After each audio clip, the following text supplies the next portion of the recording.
కాంగ్రెస్ నేత రాహుల్ గాంధీ భారత్ జోడో న్యాయ యాత్రకు ఇబ్బందులు తప్పేలా లేవు. యాత్రను అనుమతించేది లేదు అన్నట్లుగా మణిపూర్ ప్రభుత్వం ఉత్తర్వులు విడుదల చేసింది.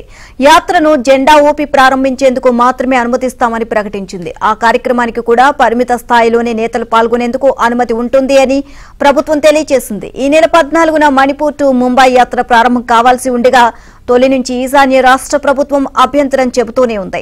ఇప్పుడు శాంతి భద్రతల పరిస్థితిని ప్రస్తావిస్తూ యాత్రకు అనుమతి నిరాకరించింది.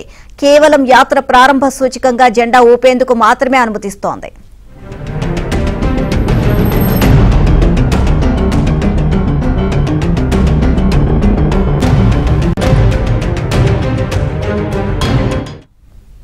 మరోపక్క తెలంగాణలో జోడో న్యాయ యాత్రకు సంబంధించిన జోష్ కనిపిస్తోంది. స్వయంగా ముఖ్యమంత్రి రేవంత్ రెడ్డి తన సొంత వాహనానికి యాత్ర స్టిక్కర్ అంటించారు.